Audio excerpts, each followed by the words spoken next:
Olá, meus amigos e amigas, gente boa da segurança e saúde ocupacional. Que alegria poder estar aqui com vocês nesse momento, compartilhando uma grande realização da Associação dos Engenheiros de Segurança do Trabalho do Estado de Pernambuco, a AESP.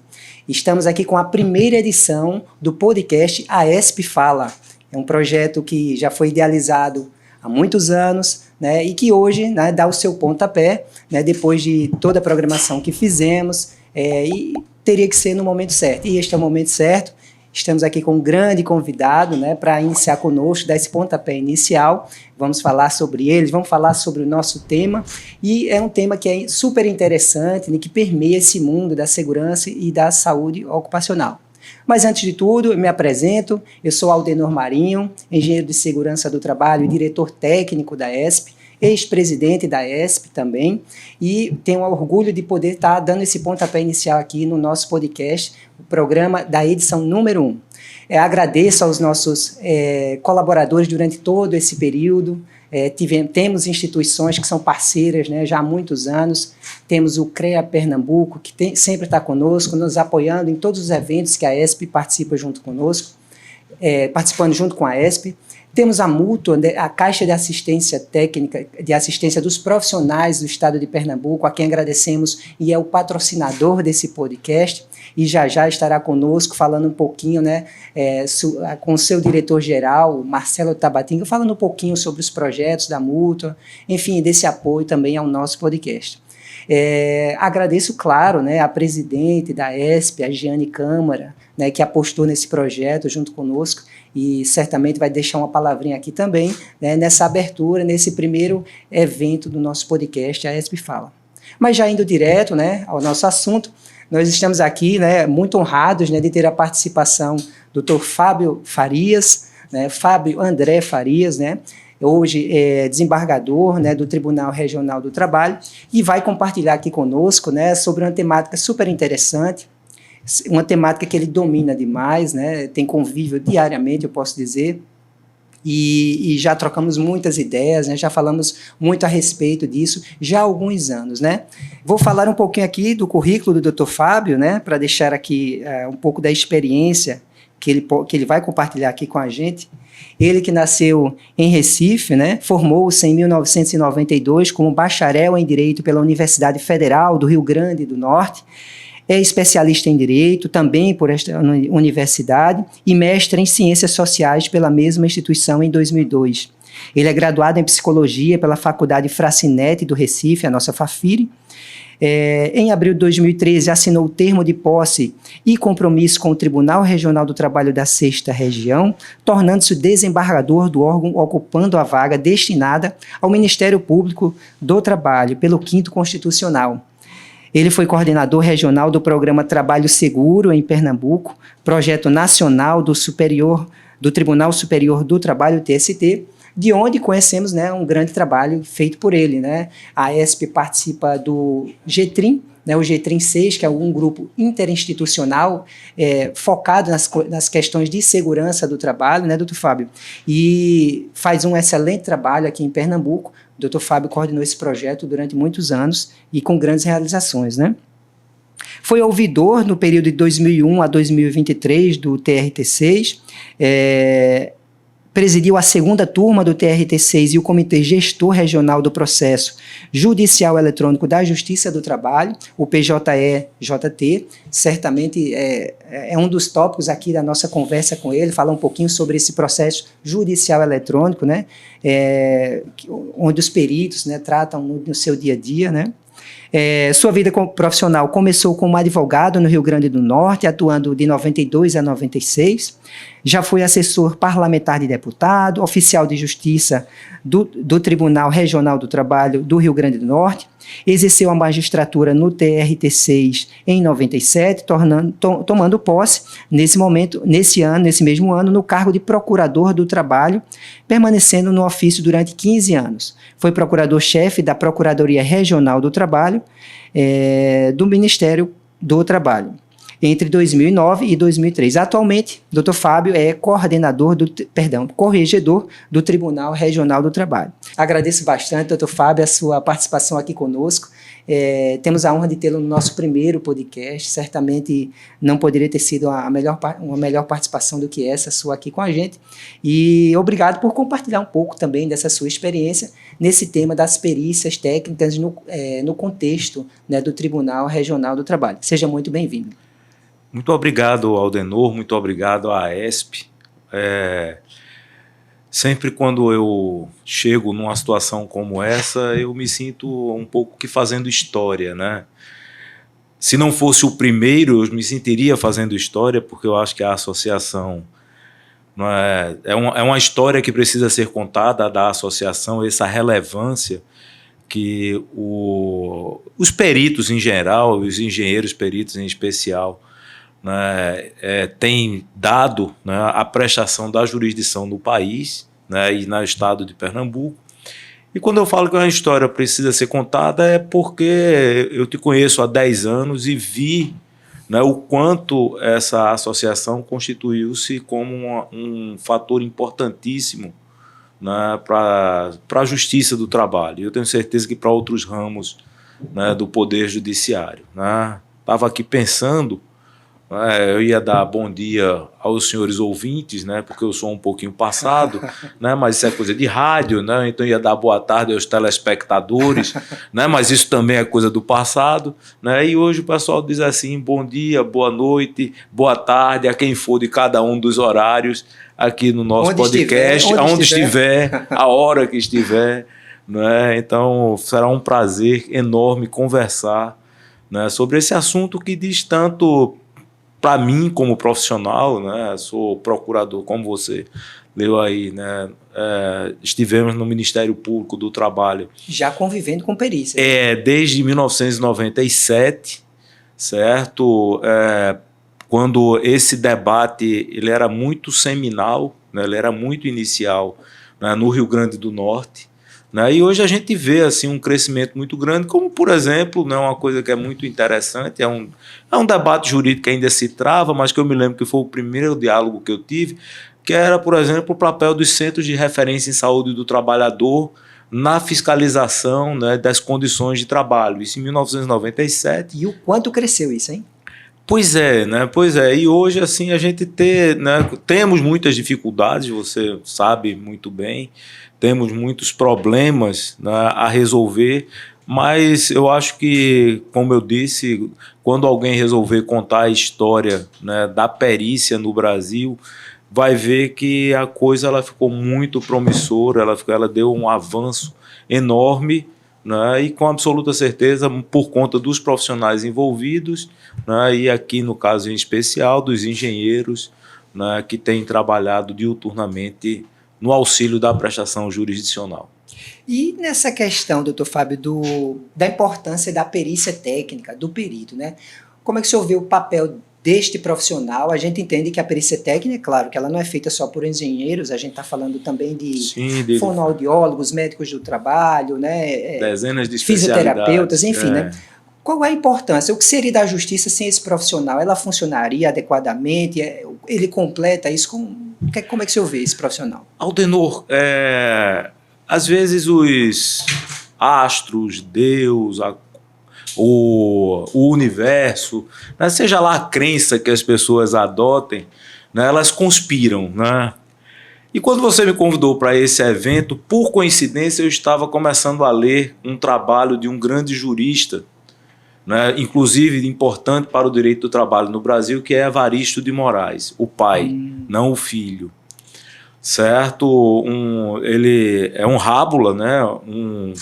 É um homem negro vindo das classes populares que se constituiu numa grande referência. E neste livro da biografia dele, tem uma coisa que eu acho que demonstra o papel do perito, né? Que é o seguinte, que ele fazia uma comparação entre a testemunha e o perito. Né? Nesse livro consta essa comparação. Enquanto a testemunha diz o que vê, o perito explicita o que ninguém vê. Né? Aquilo que ninguém vê é o que o perito faz. Por quê? Porque nós vivemos numa complexidade muito grande, né, do conhecimento científico, né, de qualquer padrão de conhecimento, nós temos uma complexidade muito grande. Né? E é impossível certo, que uma pessoa tenha um conhecimento enciclopédico tal que consiga perceber, certo, os detalhes, as coisas pequenas que são grandes, né, dentro de uma apreciação de um determinado fato. O que é o perito? O perito é aquela pessoa que tem um óculos que lhe é apropriado, é a lente da sua profissão, a lente da sua experiência, a lente, pois é, da sua expertise, que está constantemente sendo calibrada e que constantemente ele está olhando para uma determinada coisa a partir de um conhecimento, né, prévio que você vai se aprofundando. E eu acho que o perito ele é isso, né? Eu acho que para mim foi um dos melhores conceitos que eu já vi do que é o perito. É aquela pessoa que vê, que mostra, aliás, o que ninguém vê. Não é? Por exemplo, para mim, certo? Isso aqui, né, nós estamos diante de diversos equipamentos, certo? E às vezes a gente vê fio, né? Nem todo fio ele produz uma tensão forte o suficiente para causar um acidente, e às vezes a gente acha que um determinado equipamento ele não tem a tensão forte o suficiente, mas por conta de determinadas sutilezas, né, do uso ou até da pessoa que está usando, aquilo causa um acidente, né? Então às vezes a gente olha assim e diz, mas só tem 12 volts, isso não mata ninguém. O perito ele tem condição de dizer se 12 volts mata ou não mata. Então a gente tem, eu acho que para mim foi o conceito, assim, o melhor conceito que eu vi do perito, né? Aquela pessoa que mostra a todos nós aquilo que não está aos olhos, né? Aquilo que não está na aparência, né? Para que a gente possa avaliar. A gente sabe que o magistrado ele não tem, né, a obrigação de aceitar o laudo pericial, né? A conclusão do laudo pericial faz parte do processo, né? Como é que o senhor vê essa questão? Porque na prática, em alguns casos, a gente vê, às vezes o juiz não acata o laudo, né? O laudo, claro, evidentemente que em tese a gente tem um perito que ele tem que ser neutro nessa situação, ele é imparcial, e a gente tem os assistentes técnicos, eventualmente só a reclamada que apresenta o assistente técnico, o reclamante é eventualmente, né? Sim. Mas aí você tem as partes lá que são imparciais, até o próprio assistente técnico ele também tem suas limitações, né? Ele também não pode ser antiético. Mas quando nós temos um caso em que o juiz, o magistrado não aceita, não acata o laudo pericial, e às vezes a gente vê isso na segunda instância caindo. Por exemplo, tem um caso que eu passei, eu tive uma perícia onde o agente, né, de risco era o gesso. O gesso é uma poeira, ela não é normatizada no Brasil e aí ela não tem o seu adicional de insalubridade regulamentado. Evidentemente que ele causa o mal, ele é mal, prejudica a saúde, né? E, às vezes a proteção ela não é devida, não está sendo correta, não está sendo feita. No meu caso, por exemplo, eu falei sobre tudo isso, né? Que poderia adoecer o trabalhador, que ele não tinha proteção, mas não tinha enquadramento legal, portanto, eu não tinha como enquadrar aquilo na nossa legislação NR15. O juiz não acatou meu laudo, né? Aquela questão do direito, o direito é superior à norma, né? O direito é muito amplo, e aí, evidentemente, que o magistrado ele se baseou na OIT, né? Ele se baseou em outros conceitos, outros preceitos, enfim, e não acatou o laudo. Depois, isso chega na segunda instância, e aí foi meio que um cara crachá com a norma. E aí, na segunda instância, aí, no tribunal, já vai para o laudo pericial, porque o laudo pericial ele foi para a norma. Como é que isso é tratado no dia a dia, dentro de um tribunal, chega lá para o desembargador tratar uma situação como essa? Ele é mais norma ou ele é mais direito, no sentido mais amplo? Eu acho que essa tua pergunta ela tem algumas gradações, alguns níveis. O primeiro deles é o trabalho do perito. Né? No que diz respeito ao trabalho do perito, exceto antes quando o perito opera em algum absurdo, que pode acontecer. Que pode acontecer, certo? Porque, afinal de contas, as falhas humanas estão aí, são para acontecer, exceto antes quando ele opera num absurdo. O que o perito analisa da perspectiva técnica, ela não pode ser descaracterizada, né, por um juiz, exceto antes se o próprio juiz encomendar uma outra perícia. né? Por exemplo, eu já vi, né? Você tem que ter um apego, porque quer queira, quer não. Se você determinou a realização de uma perícia, audiométrica, né? Para você, né? Ruídos, certo? Se você encomenda uma perícia dessa natureza, né? Você tem os parâmetros e você tem os equipamentos a serem utilizados, certo? E aí um juiz ele não pode dizer que não existe um ruído quando aquele ruído está presente naquela determinada quantidade, né, apurada pelo perito. Então isso aí, esse nível daí, né, eu pelo menos entendo que é impossível a um juiz adentrar, excetuando-se quando você tem um absurdo, como nós conversamos. Claro. Quando você tem, e quando esse absurdo ele é evidente o suficiente para que você possa considerá-lo um absurdo. A gente até comentou casos aqui em que o perito chegou na instalação que não estava funcionando, a fábrica estava parada e ele disse simplesmente que não tinha ruído. Porque uma máquina desligada é um absurdo, porque uma máquina desligada ela não produz ruído. Existe um segundo nível que eu acho que é extremamente importante, que é do próprio direito nacional, né? O nosso direito ele estabelece parâmetros, né? Parâmetros de aferição especialmente das causas insalubres, né? Ele estabelece aqueles parâmetros legais. Isso daí a gente deixa de ser uma apreciação de fato e passa a ser uma apreciação jurídica. Eu vou te dar um exemplo de uma coisa que particularmente me incomoda, o fato de não termos, né, nenhum parâmetro. Por exemplo, o chamado conforto odorífero, né? O odor. Parece que nós sentimos cheiro das coisas e parece que nós não consideramos o odor, né, não consideramos o olfato como um sentido humano. Sim.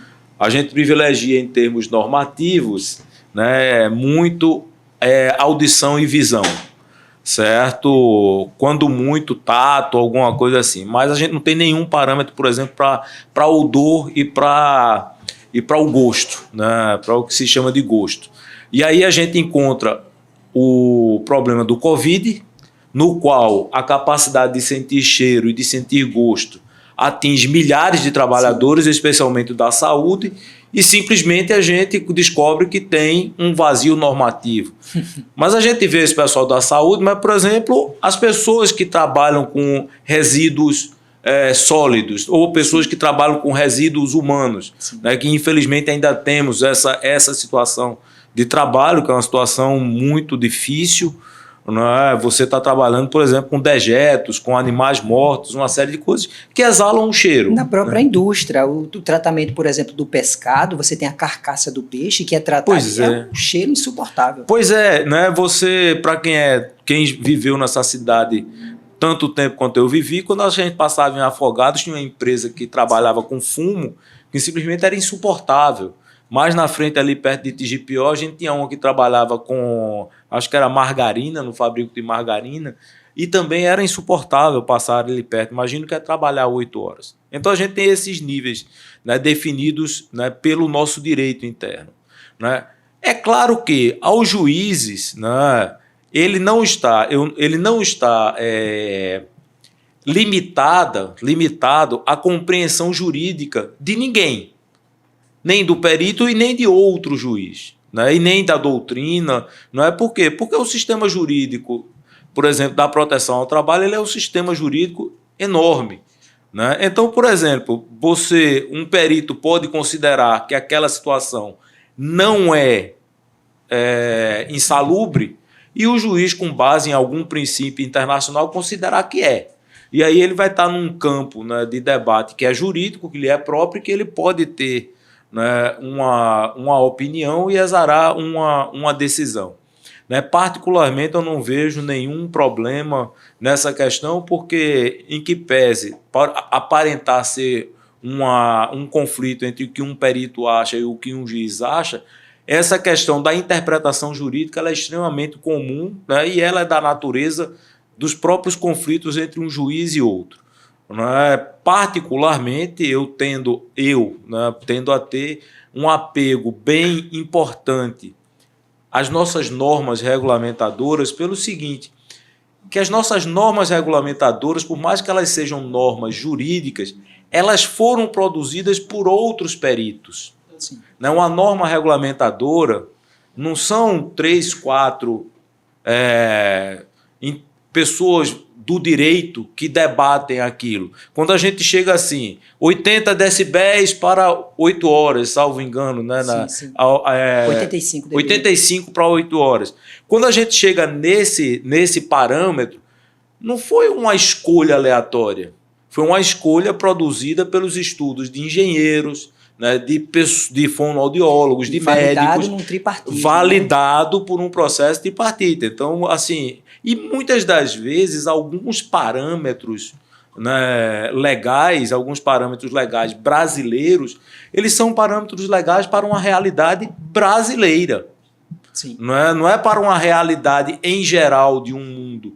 Não é por quê? Porque pode aparentar que não, mas tem um estudo, tem um trabalho de um jovem, né? Acho que ele está um pouquinho mais velho, porque eu conheço há um certo tempo. Eu acho que ele começou um trabalho de doutorado que eu achei um dos mais interessantes do mundo, que é exatamente a sinergia das condições ambientais. Né? Quando você tem o som, né, e quando você tem poeira, você tem parâmetros diferentes, mas quando os dois estão juntos, e quando está junto com isso calor, quando está junto com isso frio, então você tem uma série de situações. Mas o que a gente há de convir, vou pegar um exemplo do nosso cotidiano. A gente sabe que é uma loucura uma pessoa comprar um carro importado para o nosso Brasil. Porque, em definitivo, né, o carro que serve para uma estrada europeia, ele não aguenta muitos meses nas estradas brasileiras. Então, o que a gente há de convir é que o nosso trabalhador, né, essas medições e essas conceituações, elas são feitas a partir de realidades nacionais, certo? Que tomam em consideração parâmetros internacionais. É claro, a gente não vive numa ilha, a gente não está flutuando no universo, a gente vive num mundo. Né? É claro que nossos técnicos conhecem o que existe no restante do mundo, mas eu particularmente tenho um apego muito grande ao que define as normas regulamentares por todos esses aspectos que a gente tocou aqui e inclusive por esse que você falou. Sim. É uma comissão tripartite. Né? E quando a gente fala de uma comissão tripartite, não é um sindicalista que vai lá, um sindicalista patronal ou de empregado. São técnicos, né, representantes patronais e de empregados, junto com técnicos do governo, definindo uma matéria que é técnica. Sim. Certo? E a partir desses parâmetros é que a gente tem que trabalhar, porque senão a gente fica sem referência. A gente começa a achar que todo e qualquer barulho, todo e qualquer clarão, todo e qualquer calor, todo e qualquer frio, né, causa uma determinada repercussão, quando em verdade não causa. Eu acho que cada um tem o seu papel, Sim, evidentemente, né? E, claro, inclusive, o próprio perito não é porque o laudo dele não foi aceito naquela oportunidade que ele vai mudar a forma de fazer o laudo, né? Porque ele tem uma forma ele tem uma conduta a ser seguida, uma conduta técnica. Se não foi aceito por um motivo, talvez esse motivo não tenha sido técnico. Então, não tem que mudar, às vezes, o critério. Não, e tem que ser absolutamente respeitado, porque muitas das vezes, né, os parâmetros técnicos que um perito ele elabora, que ele trabalha, são a partir de convencimentos dele, são a partir de uma experiência, né, que ele adquire ao longo da vida. Estou cansado de ver laudos periciais muito bem fundamentados, que, por exemplo, saindo um pouco da área da engenharia, indo para a área da saúde, que afirmam inexistir a Ler Dort. Né? Ele diz que inexiste adoecimento. Muito bem fundamentados, certo? Assim, parte de um princípio, né, muitas das vezes. Então, às vezes você tem questões que são metodológicas. Né? Você adota determinadas metodologias de pesquisa, você elege, né? E dentro da sua metodologia, às vezes não dá o resultado, né, que as pessoas imaginam que dá. O que eu acho que nesse campo da perícia é extremamente importante a gente estar sempre atento, né, que isso é um trabalho científico. Né? Me lembro muito bem uma pessoa que eu tenho um carinho e um respeito muito grande, eu acho que toda a engenharia de Pernambuco tem, que era Beda Barcoquebas. Sim, certamente. Né? O nosso amigo. Né? Foi homenageado recentemente pelo nosso Conselho, né, Regional de Engenharia e Agronomia, né? Foi no livro do mérito, né? Isso é bem recente, nós temos coisa de poucas semanas disso, né? E foi certamente muito merecida a homenagem. Né? Não, e ele me dizia uma coisa que eu acho que é muito preciosa, muito preciosa. Ele disse: Fábio, eu trabalho na seguinte perspectiva, de que se eu der um resultado hoje, eu espero que esse resultado se repita amanhã. Se eu der um resultado aqui, eu espero que nas mesmas condições de temperatura e pressão, né, dê o mesmo resultado lá em Natal. Sim. Eu não faço resultado de conveniência. Eu não faço resultado... Aí você pode até discutir se a metodologia do perito está errada, mas você não pode, se ele respeita e expõe a metodologia para se chegar a uma conclusão, você não pode simplesmente... Você pode discordar, né, mas... Você pode... Agora, a caracterização jurídica é uma outra coisa. Perfeito. Aí eu estou dizendo a você, particularmente, eu tenho muito apego à caracterização jurídica das nossas NRs, né, porque são produzidas por outros peritos, por outros técnicos, e porque é a nossa referência legislativa, é a nossa referência legal. Não é? Porque se a gente começar a decidir e a definir tudo por princípios, certo? Fica muito difícil a atividade jurídica. Eu acho que os princípios eles são importantes, não deslegitimo, mas eu acho que eles são... Se não precisar da perícia técnica. Pois é, eu acho que os princípios eles são coisas, e o próprio direito internacional, eles são coisas que devem ajudar a construir e a clarear. Perfeito. Né? Perfeito. Com isso a gente finaliza esse primeiro bloco, né? Falamos aqui um pouco da vida, da atuação do Dr. Fábio, né? Esse envolvimento com as perícias técnicas, né? E aí a gente parte para o segundo bloco e a gente fala um pouquinho efetivamente, né, da perícia em si, né?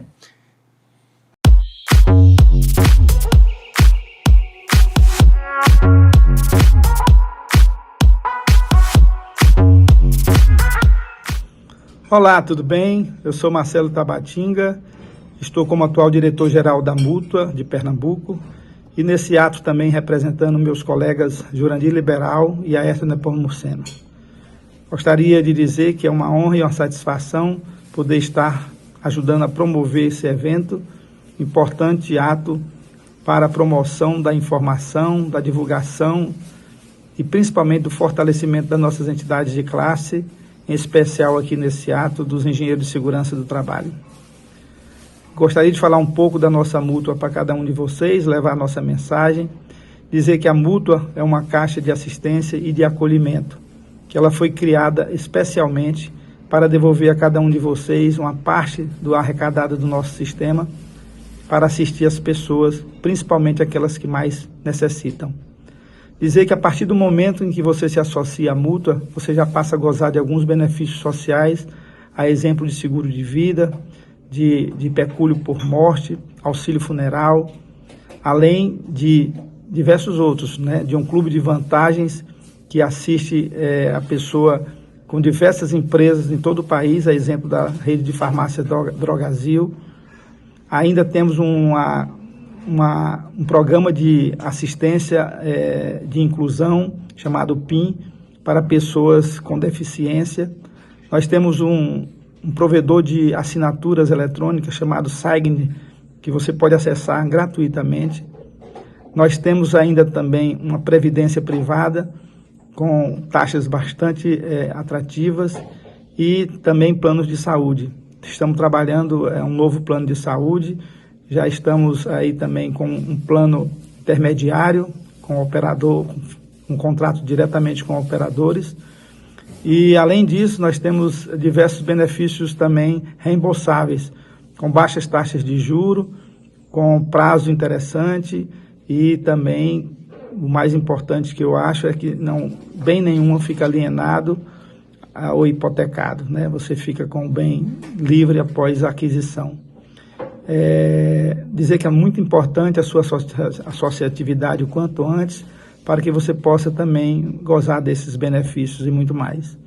Acesse www.mutua.com.br e fique conosco. Um abraço a todos.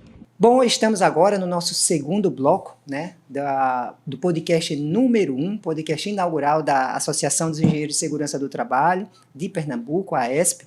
Estamos aqui com o Dr. Fábio Farias, corregedor do Tribunal Regional do Trabalho aqui da 6ª Região, e nesse segundo bloco faremos efetivamente, né, do trabalho pericial. Aproveito para informar que estamos aqui agora já contando no nosso estúdio com a presidente da nossa associação, nossa anfitriã, Giane Câmara, né, que leva essa associação para todos os estados aqui do Brasil e tem feito um excelente trabalho. É ela que foi, inclusive, eleita bem recentemente coordenadora adjunta das câmaras de engenharia de segurança do trabalho, as câmaras especializadas do nosso Confea. Então, parabenizo aqui já antecipadamente a Giane por essa grande conquista para a nossa associação. Aproveite você que está nos ouvindo pelas nossas plataformas digitais, né, pelo Spotify, seja o YouTube, Deezer, enfim. Siga nossas páginas, né, dê o seu joinha sempre que possível, né, faça um comentário, deixa aqui os questionamentos, porque aquilo que a gente não puder falar um pouquinho, de repente a gente tem um tópico que não foi abordado nessa conversa, deixa lá um comentário, porque a gente certamente vai ter outras oportunidades para falar sobre esse tema e outros também. Se quiserem sugerir outros temas, fiquem à vontade também, a gente está aguardando, estamos montando a nossa programação, já temos alguns previamente definidos, mas todas as contribuições serão muito bem-vindas. Então a gente dá continuidade aqui com o Dr. Fábio. Temos visto, doutor Fábio, que a Justiça do Trabalho hoje, ela tem tido um outro papel. Não sei até que ponto isso é antigo, né? Mas eu tenho visto ser intensificado nos últimos anos, que é tratar um pouco sobre a aposentadoria especial. A maioria das perícias, elas são feitas na Justiça do Trabalho para causas de insalubridade, periculosidade, eventualmente acidentes graves, né, fatais, mas fundamentalmente insalubridade e periculosidade, mas muitas vezes essas decisões vêm, ou esses processos vêm ali com um temazinho adicional, que é a correção do PPP do trabalhador, né, a do perfil profissiográfico previdenciário. A gente sabe que isso é uma tratativa que é mais objetivamente tratada na Justiça Federal, mas está ocorrendo com muita frequência na Justiça do Trabalho. Só que são legislações relativamente diferentes, né? Principalmente quando a gente compara insalubridade, que é o que mais se aproxima, né? Insalubridade com a atividade especial, mas mesmo assim nós temos condições diferentes da nossa norma. E aí, até por uma vivência própria, eu tive um caso que eu já compartilho, que o laudo foi concluído como atividade insalubre, porque era uma exposição ao frio, sem a devida proteção, enfim, era uma atividade insalubre. Mas do ponto de vista da aposentadoria especial, isso não daria direito ao trabalhador, simplesmente porque o frio não é um agente nocivo, né, constante no decreto 3.048, no seu anexo 4. Para minha surpresa, né, o magistrado, na sua sentença, ele concluiu que acatou, né, aceitou o laudo pericial, mas, né, em adição, queria a correção, solicitou a correção do PPP pela parte da empresa, porque não era reconhecido o agente frio e que deveria ser reconhecido, já que a atividade era insalubre. Como é que tem sido tratado isso junto aos magistrados?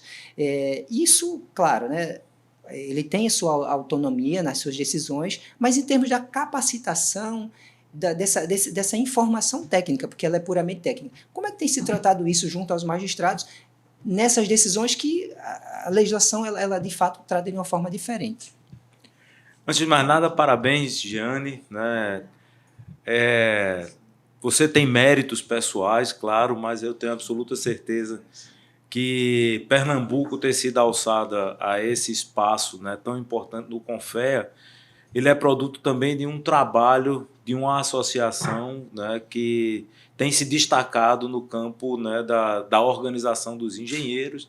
Então é um mérito seu, eu não tenho dúvida, mas também é um mérito, né, de todo um trabalho que foi desenvolvido ao longo do tempo, né, ao longo desses anos da existência da associação, que realmente é uma referência nacional, né, os próprios colegas com quem a gente trabalha são pessoas extremamente importantes nessa situação, né, na organização dos trabalhos da perícia, né? No que diz respeito ao que você está questionando, Aldenor, nós temos uma grande dificuldade, né, no direito brasileiro também.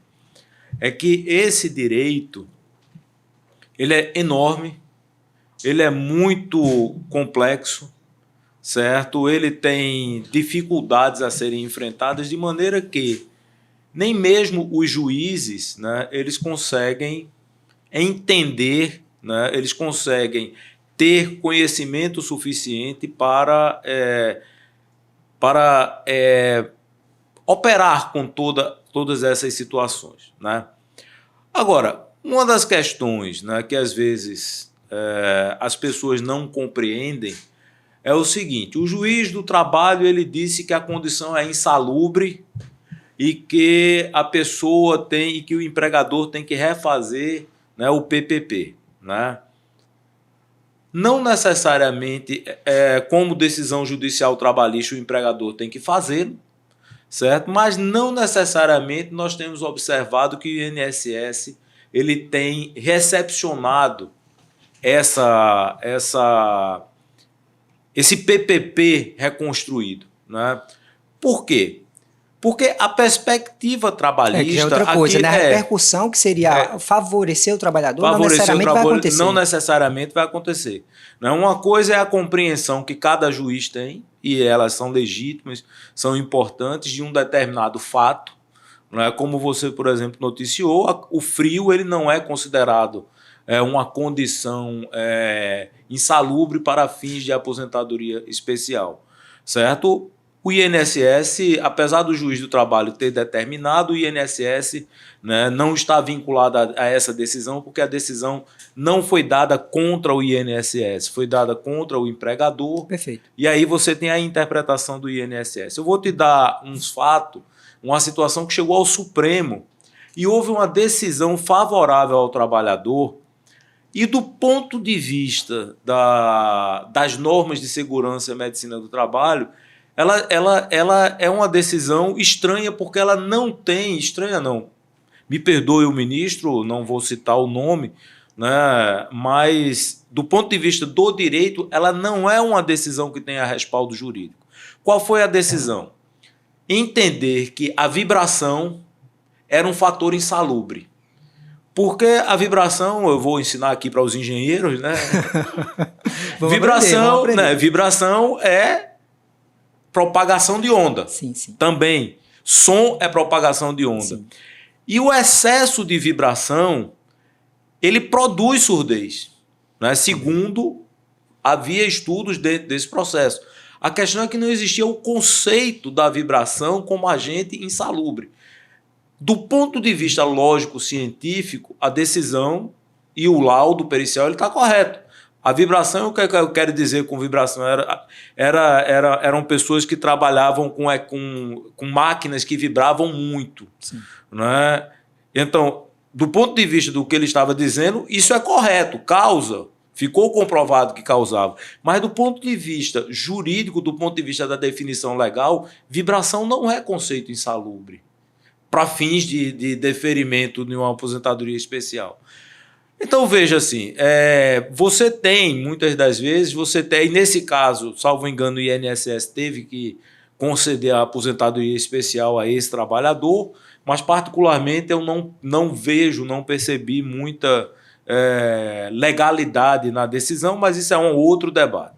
O que eu quero dizer é que você tem razão, em primeiro lugar, o sistema ele é muito complexo, né? Mas também tem um outro aspecto, né? Que nem sempre uma decisão que é prolatada contra o empregador precisa ser recepcionada pelo sistema previdenciário, né? Que muitas das vezes aí o trabalhador pega o laudo pericial da Justiça do Trabalho e entra com uma ação na Justiça Federal, mas o juiz federal manda fazer um outro laudo, só que dessa vez, né, nessa perspectiva, olhando pela ótica da Previdência, olhando pela ótica do direito previdenciário, não é? Porque tem isso. Às vezes você tem um conceito que está no direito do trabalho que ele não está recepcionado pelo direito previdenciário e vice-versa, certo? Então, esses campos eles também ficam um pouco separados e isolados. Então, assim, é uma situação, não existe, né? A gente realmente precisa reforçar essa preparação no que diz respeito a toda a medicina e segurança no trabalho. A gente tem um esforço individual, nós temos juízes maravilhosos, extremamente preparados. Sim. E a gente precisa fazer um esforço mais coletivo na preparação, por exemplo, leitura de NR, certo? Olhar para as NRs, olhar para a legislação, né, de proteção e segurança. Por exemplo, existem conceitos que sequer estão nas NRs, né? Nós não somos nós não usamos muito, o próprio Estado brasileiro não usa, mas, por exemplo, existem conceitos de saúde que podem ser emanados do município, do Estado. Sim. Né? Muitas coisas poderiam vir dessas outras instâncias legislativas. Né? Os próprios sindicatos, eles também não normatizam muito as condições de trabalho. Não é? Mas veja assim, o que eu quero, para encerrar mesmo esse assunto, a gente tem um sistema jurídico complexo, né, que é um pouco difícil dos juízes aprenderem tudo, né, os juízes do trabalho, mas que eu acho que esse esforço ele precisa ser dado, ele precisa ser posto, né, e que eu acho que a gente precisa corrigir isso. Agora, numa outra perspectiva é a seguinte, nem sempre aquilo que o juiz do trabalho decide, né, obrigatoriamente vai ter a repercussão previdenciária. Não, perfeito, perfeito. Eu acho que foi muito interessante essa visão, né? De fato, a correção ela é feita quando é requerida, não tem o que fazer. Depois, se vai ter alguma tratativa, vai solicitar um LTCAT depois para a empresa, o próprio INSS costuma pedir isso, aí já é outra questão. E o próprio INSS ele também tem a prerrogativa de fazer a avaliação. Não é que eles não façam com muita frequência por falta de algum tipo de condição, perfeito. Né? Mas que o próprio INSS tem condição de verificar se aquela condição dita num laudo pericial trabalhista, efetivamente ela aconteceu para uma perspectiva previdenciária. Perfeito, doutor Fábio. Finalizando aqui no nosso último bloco, vamos falar agora um pouquinho só sobre a questão dos honorários periciais.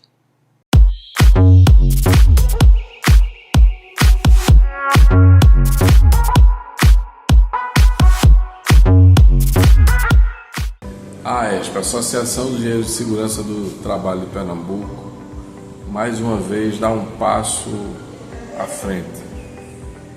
Traz o podcast de uma forma onde discute a importância da segurança do trabalho nas nossas vidas. O podcast traz conhecimento, mostra a entidade, mostra que o CREA está apoiando, que essa relação entre a entidade de classe e a instituição CREA tem que andar de mãos dadas. Fortalece o CREA, fortalece a instituição, fortalece os profissionais e dá conhecimento à sociedade da importância da segurança do trabalho nas nossas vidas. Parabenizar todos os seus diretores, Giane, sua presidente, Aldenor Marinho, Ronaldo Bolinho, Flávia Távora, Valquíria e a todos os outros, que com muita criatividade, com muito empenho, com muito trabalho, traz para todos nós, traz para a sociedade o conhecimento e a importância da segurança do trabalho. É isso que nós queremos: inovação, criatividade, prestação de serviço. Isso é a AESP, isso é os profissionais que estão à frente dessa importante instituição. Parabéns.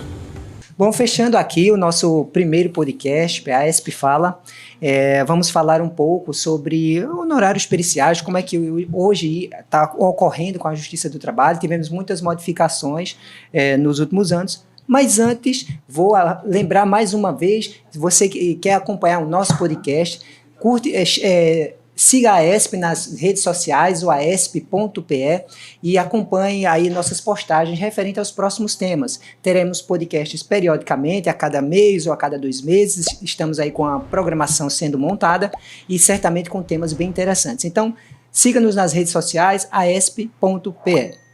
Bom, doutor Fábio, sobre honorários periciais, que se eu não falar sobre esse tema, nenhum dos peritos vai dizer, cadê, não falou sobre honorários periciais. Então, é minha obrigação falar sobre isso. Nós tivemos modificações na nossa legislação, nós tivemos modificações na operação, né, dos tribunais referente aos honorários periciais. E o que antes ajudava bastante, por exemplo, e não é o único a dificuldade, né, que são os adiantamentos, hoje nós não temos. Os adiantamentos, é óbvio, né, eles servem, claro, para custear todas aquelas despesas iniciais que o perito tem, para se deslocar, eventualmente até refeição, até hospedagem, ele precisa quando vai fazer perícia no interior. Existe uma possibilidade, uma visão aí de médio ou longo prazo disso voltar e o perito ter acesso a esse recurso? E se sim, de que forma o perito poderia pleitear isso? Qual a sua visão? Acha que isso é muito otimismo ou não? Não, Aldenor, em primeiro lugar, eu espero que o podcast passe a ser semanal, no mínimo. Né? Eu acho que o tema ele é de grande interesse, de grande relevância, não apenas para os peritos, né, mas para a sociedade, né, mais na frente, talvez temas mais leves que possam ser entendidos e possam ser compreendidos, né, pelos trabalhadores ou pela população em geral, mas, sem sombra de dúvida, esse debate é essencial. Né? Afinal de contas, o Brasil ele trata aí em torno de 500 mil registros de acidente de trabalho por ano. Né? Então, é muita gente, né, se acidentando, né, e muita gente morrendo, e vocês sabem muito bem. E quem evita é a equipe de segurança no trabalho, que é multidisciplinar, e dentre eles, né, o papel fundamental dos engenheiros. Né?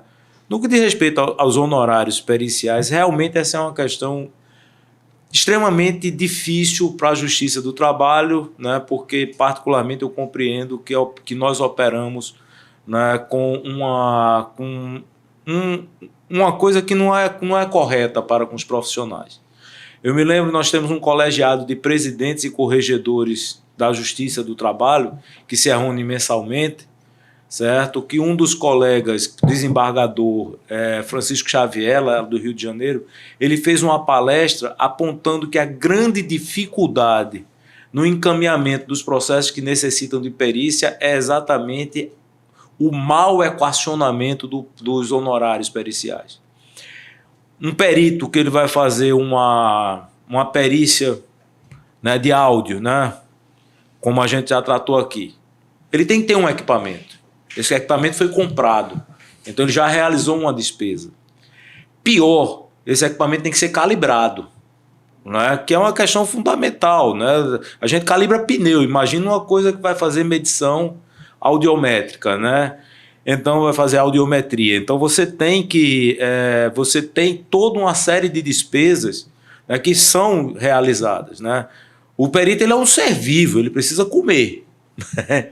E para ele ir daqui até Pesqueira, ele tem que parar em algum lugar, tem que comer, ele tem que ter um ônibus, tem que ter um carro, tem que ter um combustível, ele faz uma série de despesas, ele faz um investimento enorme, certo? Para que isso aconteça. Né? Então, essas situações elas precisam ser levadas em consideração. Né? O nosso parâmetro jurídico atualmente ele é um parâmetro que não nos beneficia. Né? Não nos beneficia como justiça, né? Porque nós terminamos sofrendo as consequências, né? Porque nem todos os peritos, né, em geral, não estou falando só do engenheiro, têm a condição de fazer esse investimento inicial sem que exista minimamente um adiantamento, porque, por exemplo, se você for daqui para Pesqueira fazer uma perícia, com absoluta certeza, se você for uma pessoa muito esforçada, vai ser o único trabalho que você vai realizar naquele dia. Né? Porque você vai daqui para Recife, faz a perícia e volta. Certamente. Né? E se você ficar aqui paradinho no Recife, muitas das vezes você faz 3, 4 atividades, né? E você potencializa os seus ganhos. Né? E a gente sabe que no nosso país, infelizmente, as coisas são muito aqui no litoral, próximo da linha do mar, e quanto mais no interior a gente vai, mais dificuldade a gente tem. Essa questão ela é muito mal equacionada, certo? Eu acho que nós temos essa dívida, e eu tenho certeza, quando eu falo isso, não é uma crítica, né, que eu faço. Eu acho que essa consciência todos nós juízes temos. Né? A gente tem um parâmetro legal, nós temos parâmetros legais, que eu acho que poderia, né, e aí onde eu acho que a presença de Giane lá em Brasília, né, no Confea, né, talvez consiga ter essa articulação. Por exemplo, a gente tem um parâmetro legal diferenciado, né, a gente, por lei, tem a capacidade de autorizar determinados adiantamentos. Né, eu tenho certeza que o Colégio de Presidentes e Corregedores da Justiça do Trabalho, né? O doutor Eridson é nosso presidente aqui no Tribunal Regional da 21ª Região.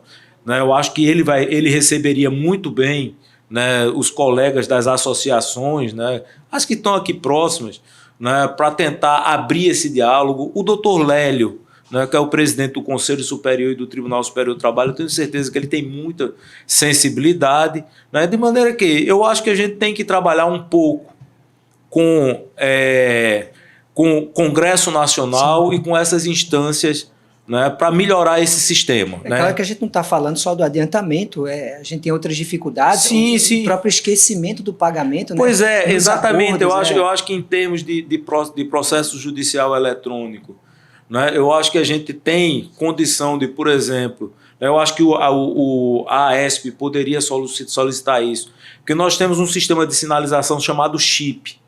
Alguns são obrigatórios. Né? Talvez a gente criar um sistema, porque os obrigatórios eles são limitados e eles são normatizados pelo Conselho Superior. Né? Mas talvez negociar com o Conselho Superior, né, a constituição de um chip obrigatório de lembrança, né, de que existiu uma perícia, né, quando ela for designada, certo? De que existiu um trabalho de um perito. Então eu acho que existe uma série de ações, né, que, por exemplo, evitaria o arquivamento de um processo. Muitas das vezes o que é que acontece? O processo ele é muito grande, certo? Não se faz a revisão desse processo porque não tem nenhuma sinalização, e aí o juiz faz um acordo entre as partes e escreve que aquele acordo, né, só foi possível porque já existiu também um laudo pericial, um trabalho pericial. Então, convido os colegas, eu sou o gestor, né, como você disse daí, né, também sou o gestor do comitê do PJE aqui no estado de Pernambuco, mas eu convido os colegas a fazerem essa gestão mais lá no centro, porque na qualidade de gestor a gente tem condição de fazer algumas medidas paliativas, mas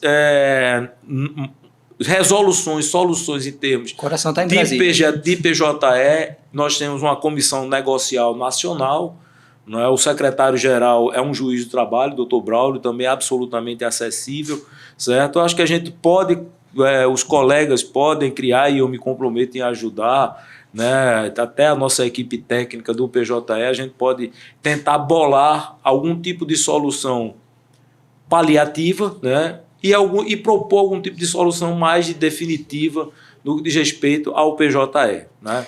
Nos casos em que, vamos dizer, a empresa é uma massa falida, resumindo, a empresa não tem recurso, e imagine que ela o laudo foi desfavorável a essa empresa. Há condições do tribunal assumir esse ônus? Pois eu particularmente entendo que existe, né, a condição, porque quando uma empresa ela entra na situação de massa falida, ela não está apta a pagar os débitos, é como se ela está numa situação que muitas das vezes até justiça gratuita é deferida. Né? Se você vê a lei, em alguns momentos ela defere para pessoas jurídicas a possibilidade de justiça gratuita. Né? São esforços que a gente tem que fazer. Né? Por exemplo, eu acho que nós deveríamos ter uma posição mais firme assim, no que diz respeito de qual é o papel do perito no PJE, para ele passar a ser intimado. Por exemplo, uma coisa que sempre me causou muito desconforto, muitas das vezes a parte.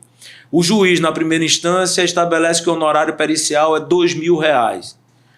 E aí o reclamado recorre dizendo que está muito caro. Qual é o interesse que tem um reclamante de defender um trabalho que não foi ele que realizou? Certo? E por que o perito não fala no processo sobre os seus honorários quando alguém diz que aquele honorário pericial está num valor diferenciado? Não é por quê? Porque muitas das vezes a gente também tem, que é uma coisa que a gente tem que conversar com os peritos. Eu acho que os peritos eles têm que ser, muitas das vezes, mais claro dos investimentos que eles têm feito. Né? Porque muitas das vezes o perito bota lá, é R$2.000, é R$3.000, é 10, é 5. Tá, é pouco ou é muito? Não sei. Sim. Não sei, porque muitas das vezes não tem a descrição do tempo desempenhado, do deslocamento, né, dos equipamentos utilizados, né, uma série de coisas.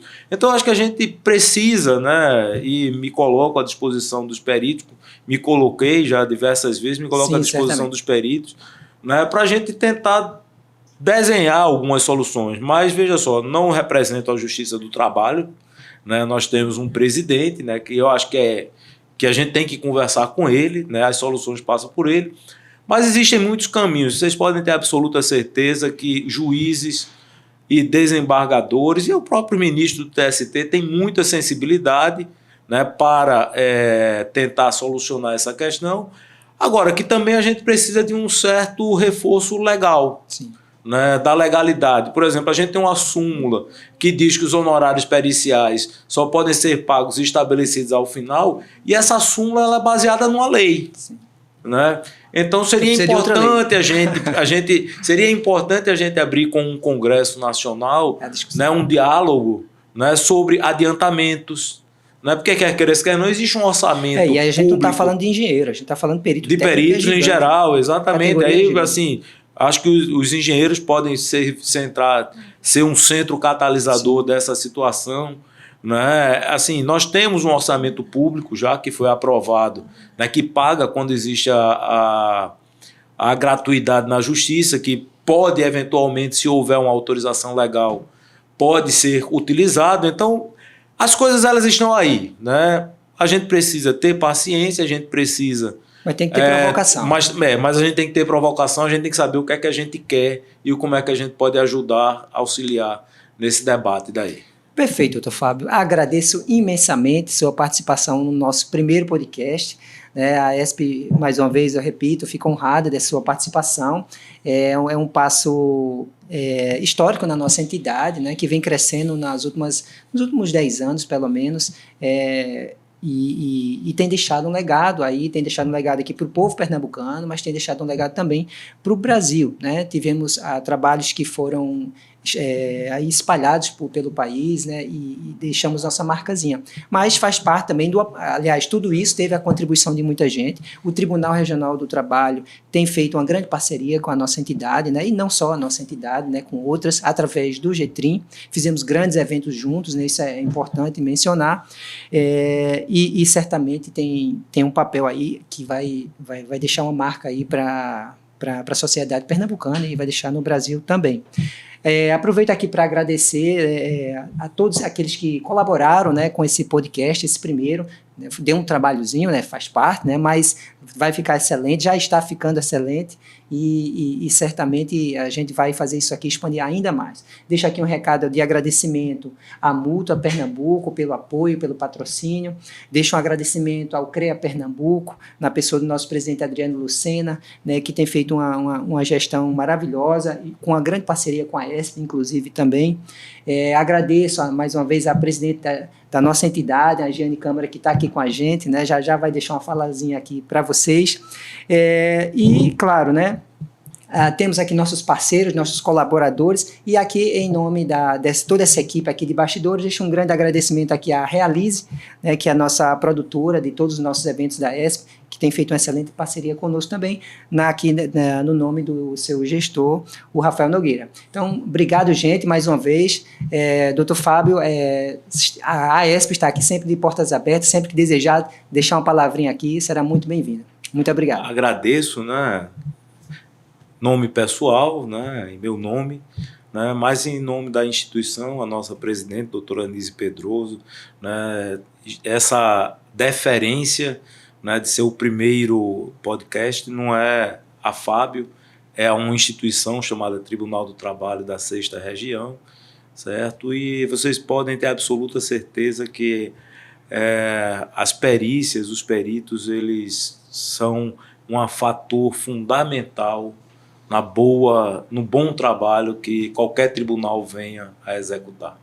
Agradeço mais uma vez. Grande abraço. Abraço também. Tchau, tchau, gente. Acompanhe-nos aí nas redes sociais e esperem os próximos podcasts.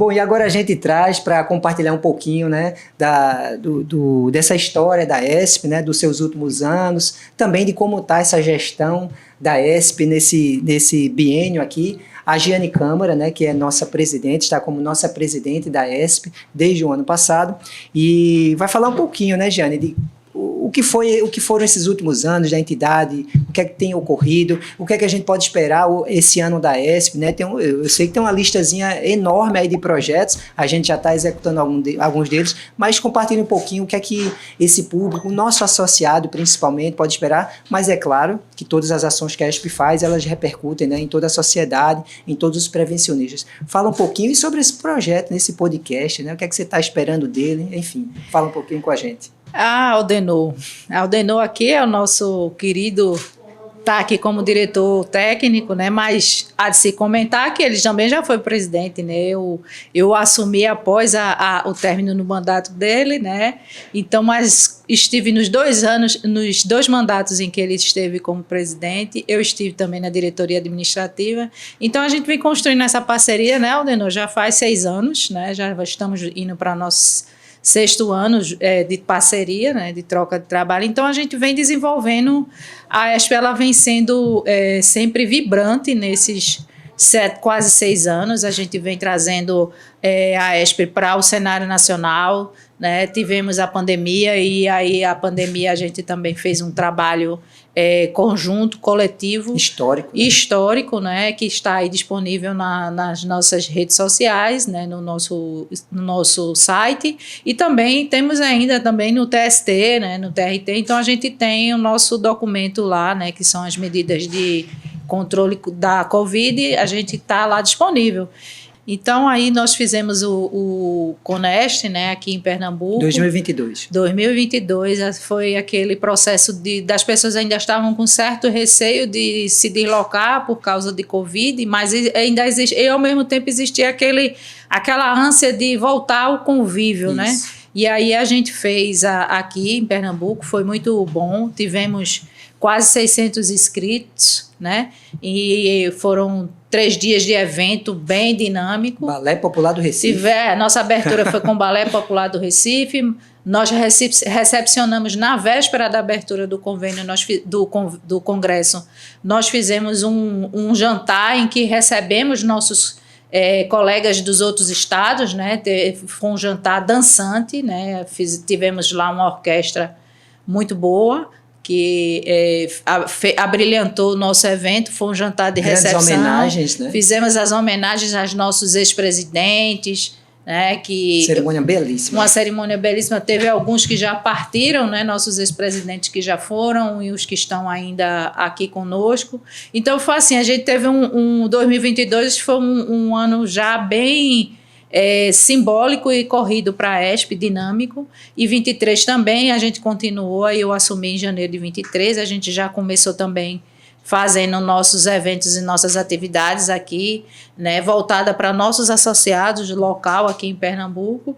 E aí estamos agora, né, 2024, a gente está aqui com uma série de projetos, temos pelo menos 10 projetos para serem implementados neste ano. Esse podcast tá sendo o primeiro que a gente está lançando, né? Eu percebi que a conversa com o doutor Fábio, não só como doutor Fábio, mas pelo tribunal, a gente ainda possivelmente vamos ter outras demandas de conversa com outros representantes do TRT, que pode ser doutor Fábio também, né? Mas sei que é um assunto que a gente ainda vai ter muito que tratar, porque ele não vai ser esgotado aqui, porque nossos associados também têm muitos peritos, né, que fazem as perícias para o TRT-6, e aí a gente tem certeza que não vamos encerrar. Mas aí no cenário nacional a gente nós estamos fazendo nossas atividades locais, temos uns projetos aí que a gente não vou dar spoiler, né, Aldenor, mas a gente tem umas ideias aí interessantes, mas a gente já está com o que eu posso adiantar, a gente já tem revista eletrônica, né, que a gente já está em processo de formação. Nós já vamos ter agora em maio o aniversário da ESP, né, e também a gente já está com projetos já em andamento para fazer nossa comemoração. E aí nós Abril vamos... Verde, mais uma vez, né? aí vamos fazer nesse aniversário da ESP, a gente tem algumas celebrações a ser feitas, né? Homenagear o pessoal que trabalhou com Covid, nossos ex-presidentes, temos homenagens. Temos o Abril Verde, que também já está aí no trilho, né? O Papo de Engenheiro, segunda edição, a gente também já está em processo também de lançamento, né? De trilho, que a gente espera que aconteça entre o final desse primeiro semestre e o início do segundo semestre.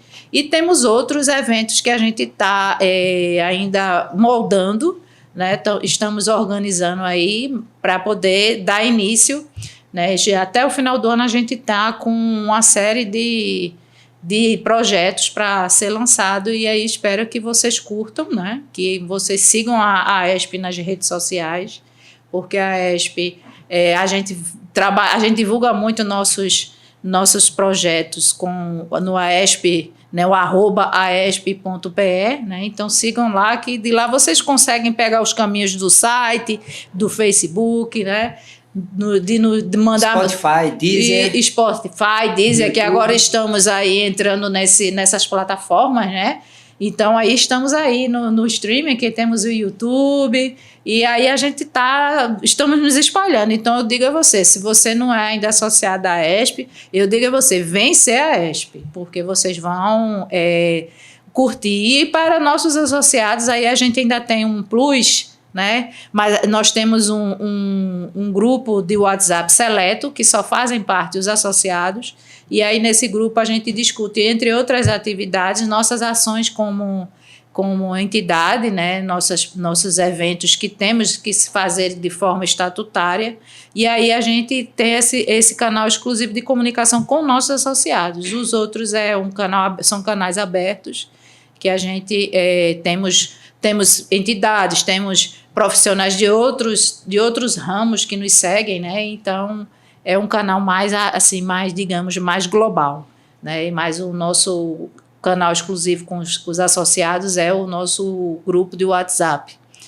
E no tocante ao cenário nacional, eu estive na semana passada, estive com o nosso vice-presidente Ronaldo Borim em Brasília, né, que ao passo em que estou da diretoria da ESP, estou também como conselheira do CREA Pernambuco, na Câmara de Segurança e Trabalho, em parceria aqui com o Aldenor e com o Ronaldo, somos os 3 conselheiros, e na semana passada estivemos no encontro de líderes no CONFEA, e aí eu, de forma autônoma, né, independente, eu resolvi me candidatar a ser coordenadora adjunta nacional, né, das Câmaras de Segurança e Trabalho. Concorri com nossa colega, que é uma engenheira também de muita competência, né, a Gleice, que ela é do Mato Grosso do Sul. E aí eu tive a minha candidatura de forma exitosa, foi eleita, né, e aí a gente está também nesse processo agora, dentro da Câmara do CONFEA, estamos participando aí ativamente. Muito bem. Muito bem. Bom, agradeço, Jane, aqui, deixar seu recadinho aqui conosco, né, e nessa primeira edição do nosso podcast, a ESP Fala. Muito obrigado. Eu queria só concluir, Aldenor, agradecer muito o seu empenho de estar aqui, né, que graças a você, a gente está aqui, e aí Rafael é o realizador, né, agradecer a agência Realize. Não posso deixar de agradecer a Mútua Pernambuco, na pessoa do seu diretor-geral, que é o Marcelo Tabatinga, e do nosso presidente Adriano Lucena, que é do CREA Pernambuco, também agradecer por esse apoio, né? A Livraria Jaqueira por estar nos oferecendo esse espaço aqui muito aconchegante. Então, vamos em frente, que aí a gente vai fazer mais eventos, vamos ter mais podcasts, mais eventos. Nos acompanhe nas redes sociais, que vocês vão ficar sempre informados. Obrigada a todos.